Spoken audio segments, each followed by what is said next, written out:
On this Thursday night, COVID-19 outbreaks in the oil sands. This is an epicenter of disease. Why the problem extends beyond Alberta's borders. Vaccination acceleration, the new shipments of shots coming, and who will soon be eligible. Deepening desperation in the world's worst COVID hotspot. Cases are skyrocketing here. How Canadians are rallying to help India. And democracy's new demographic. It's only right that they do have a voice. The teenagers who get to vote in Wales and the potential ripple effects worldwide. Plus, oh baby, the surprises delivered to one overwhelmed mom. Global National with Donna Friesen.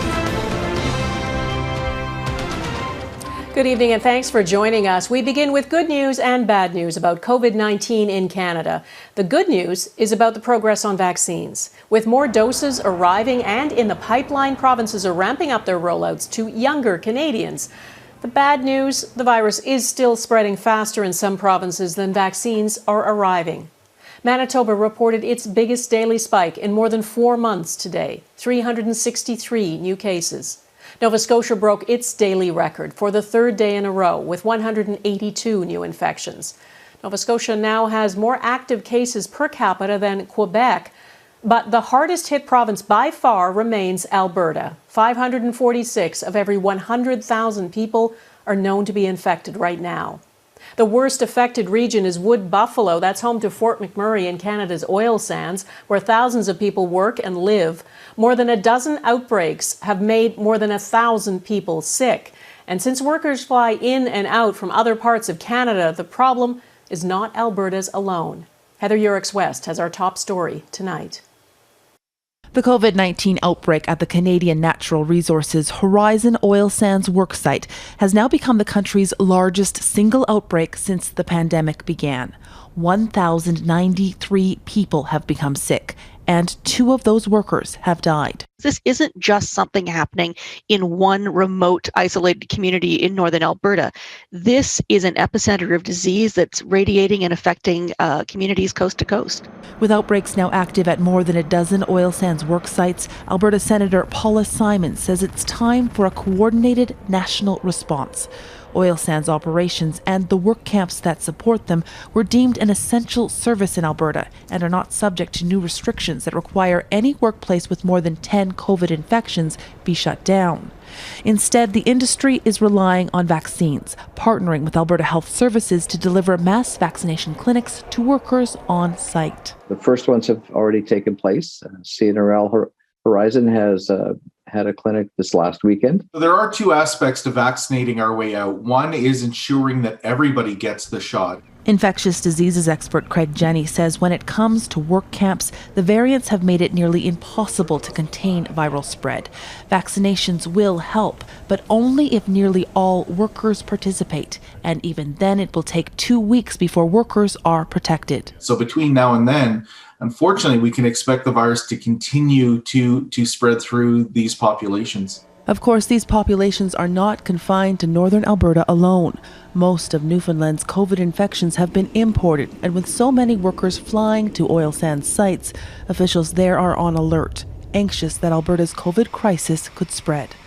Heather Yourex-West, Global News, Calgary. On a positive note, Alberta is reporting major progress with its vaccine rollout. This morning, bookings opened to people 30 years and over. And according to Premier Jason Kenney, in less than 5 hours, 100,000 people had booked their shots.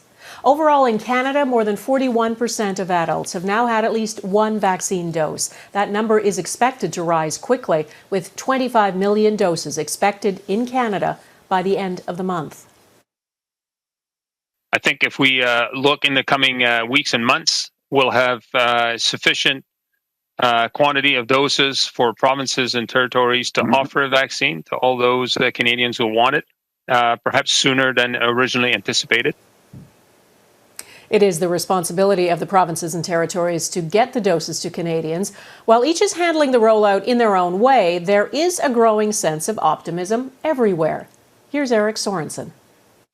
If you're living in a region like Peel, where more than 600 new cases are reported day after day for weeks, or in Alberta, where hospitalizations are rising to crisis levels, it's hard to see light at the end of the tunnel. Restrictions remain necessary, but vaccines may be starting to turn the tide. To see something like this really does provide that, shimmering light at the end of the tunnel. In hotspots like Peel, the lineups are long as more vaccine clinics pop up, and now anyone over 18 is eligible to book an appointment. People are locked up, so having the vaccine in place definitely adds some ease and peace of mind to the communities. The numbers by age groups demonstrate the impact vaccines are already having. Since December, in Ontario, the percentage of people who received at least one dose has risen steadily by age group to more than 80% of those over aged 80 who've received a shot. Over the same 4 months, the number of COVID cases have fallen off dramatically, the older the age group. A sign that vaccines are making a big difference. There is something profound about taking these vaccines to protect yourself, and I think this data is showing it. The influx of more than 2 million doses a week this month is energizing provinces to expand their programs. Quebec will join other provinces to give first shots to 12 to 17-year-olds before the end of the school year, even issuing a challenge to young people. I think they want to see their friends, and the best way to do it is to get vaccinated. Please, show older people that you are better than we are. It is incredibly encouraging to see our immunizations going up and our rates of transmission ever so slowly bending down. It doesn't mean lockdowns are finished yet. Ontario health officials don't expect much to open up before the end of May. We don't want to open prematurely and end up with a fourth wave. That is the last thing we need. But even in Peel, where the pandemic has been so difficult, there is a sense of purpose. Everybody should get vaccinated to get this country back where it was before. I think everywhere across the country, I think there's new energy and there's new optimism. Optimism that is building with the arrival of each new shipment of vaccines. Eric Sorensen, Global News, Toronto. Canada is joining talks to waive patent protections for COVID-19 vaccines. Yesterday, the U.S. government announced it is supporting the idea of easing World Trade Organization rules. A waiver could eventually help boost the global vaccine supply and make it easier for developing countries to get the expertise, supplies, and ingredients needed to make their own vaccines. But that will take a lot of money and a long time. Canada's International Trade Minister, Mary Ng, says equitable access to vaccines is critical. We agree. The pandemic isn't over anywhere until it is over everywhere, and we will continue to work with our international partners towards a speedy and a just recovery. The pharmaceutical industry says a waiver would undermine the development of innovative drugs. A veteran Canadian intelligence officer is slamming his employer for initially refusing to have a mandatory masking policy. Canada's Security Intelligence Service, CSIS, only recently made it a requirement after its headquarters was already hit by outbreaks of COVID-19. With reporting by Stuart Bell, Jasmine Pisano has the story of one man's fight to keep himself and his colleagues safe. As someone whose job it is to keep secrets, Gary Voss-Smith may be the last person you'd expect to see on national TV. Doing this is a big jump for me, talking to the media. But he's now decided to make his fight public. The culture is there. The culture is there not to speak loudly about things, certainly not about work. This is different. This is a pandemic, and this is lethal. Many of his colleagues work on sensitive files, so they have to come into the office. And for months, Voss-Smith pushed for everyone at CSIS headquarters to wear a mask.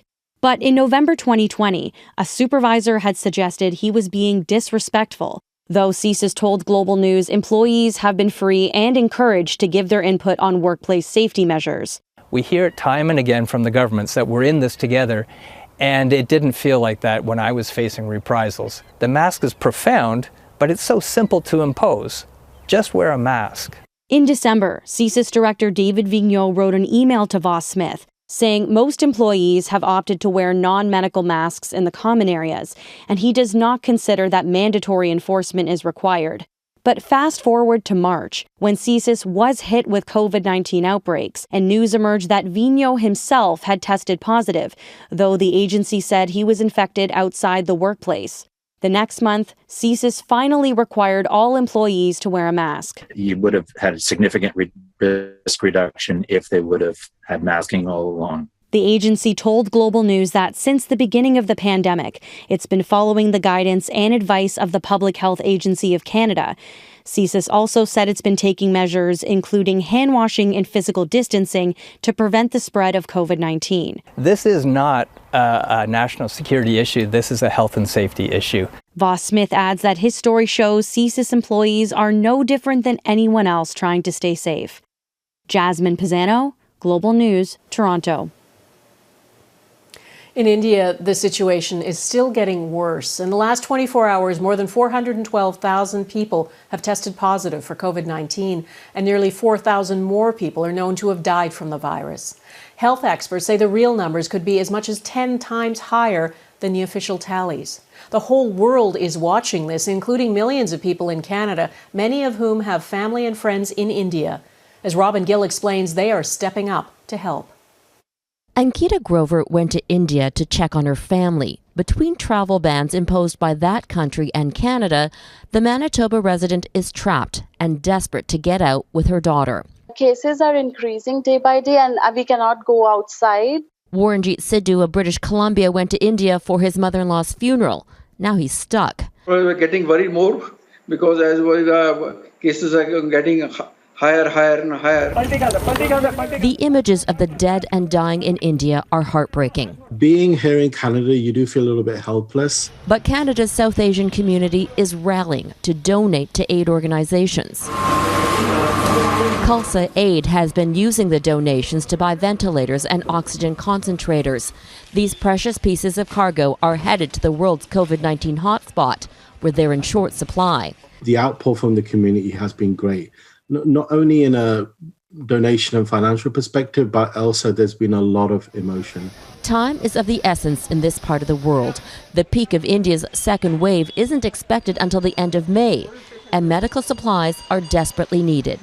From her home in Toronto, 35-year-old Aswini Sivaraman has frantically been coordinating with her friends and family back in India. As I'm combing through, the SOS calls for help and so on, is that people are in need of different medical supplies, whether it's oxygen or blood. She's doing the research to make sure the donations are reaching legitimate organizations because there's so little trust in the Indian government. The Canadian government has committed $10 million to the Indian Red Cross and is encouraging donations to other Canadian aid groups. Giving it to organizations here gives you a certain more transparency. There's no shortage of people who want to help, but the help needs to get there sooner rather than later. The situation is getting worse here day by day. With a husband and father waiting back in Canada, this mother and daughter are even more anxious to get home. Robin Gill, Global News, Vancouver. Prime Minister Justin Trudeau's Chief of Staff, Katie Telford, is expected to appear before the House of Commons Defence Committee investigating sexual misconduct in the military. Global News has learned Telford offered to appear tomorrow after a formal push from Conservative MPs and a failed motion demanding she be fired. Conservatives allege Telford was, in their words, complicit in hiding the truth from Canadians when she didn't tell Trudeau about the 2018 allegation of inappropriate behaviour against Canada's former top soldier, General Jonathan Vance. Vance denies all allegations of inappropriate behaviour. Violence on the streets of Colombia. Coming up, what protesters across that country are demanding. Plus, one of Rio de Janeiro's deadliest shootouts.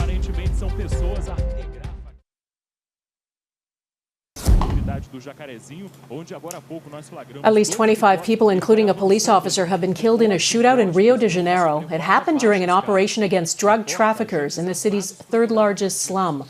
A local TV station captured footage of suspects trying to escape. Police say at least 10 people have been arrested. Rio de Janeiro is one of Brazil's most violent regions. Vast areas are under control of criminals.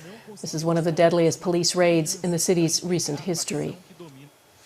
For the 9th straight day, thousands of Colombians took to the streets in nationwide protests. The demonstrations started in opposition of a now cancelled tax reform plan, and they've evolved into a broader protest against poverty, excessive use of force by the police, and inequalities in the health and education systems. Violent clashes have broken out between police and protesters. At least 24 people have died, though that number is disputed by human rights groups who say the real toll is higher. A woman from Mali has given birth to 9 babies. That's only known to have happened twice before in recorded history. The woman is 25 years old. She was expecting 7 babies. That's what the ultrasound showed, but there were 9, all of them delivered by C-section at a hospital in Morocco. Doctors say they weigh between 1.1 and 2.2 pounds each and will be in incubators for some time. But for now, the girls and boys and their mother are doing well. How one long-promised icebreaker turned into 2, the politics of shipbuilding. Just ahead.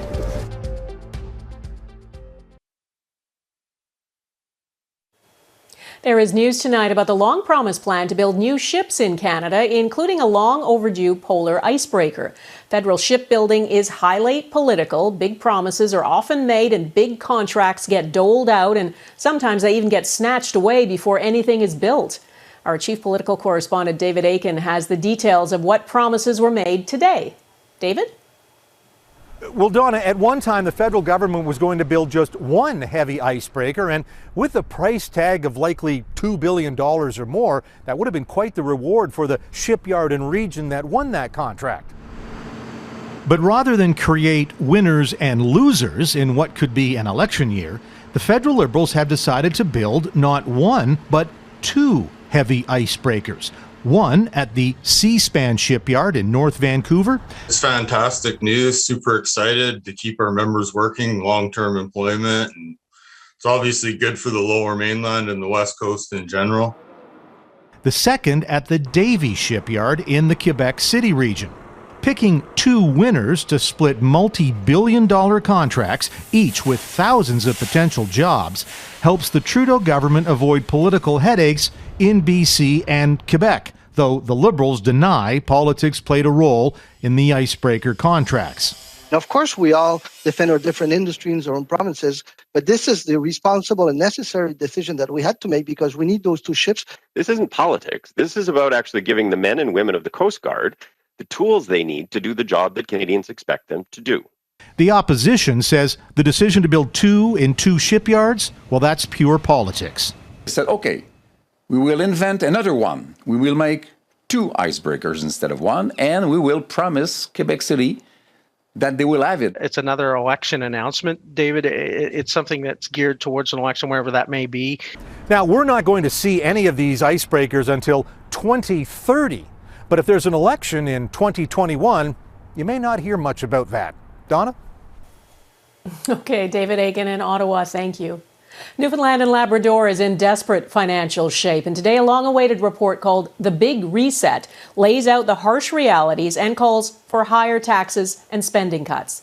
The Premier's Economic Recovery Team recommends deep spending cuts to healthcare and education, privatizing some public agencies, increasing income tax, and creating a wealth and second home tax. The aim would be to return to a balanced budget in 6 years. Newfoundland and Labrador has the highest per capita expenditures and net debt of any province in the country. It is at risk of not being able to pay salaries or operate hospitals. The Economic Recovery Team is also calling on the government to dismantle the Provincial Energy Corporation, which oversees the troubled Muskrat Falls hydroelectric project. And with one of the largest public sectors in Canada, it says the provincial government needs to reevaluate its relationship with unions. I'm Crystal Gamansing in Cardiff, Wales. For the first time, 16 and 17-year-olds are casting ballots. How voters and candidates are reacting to the historic change.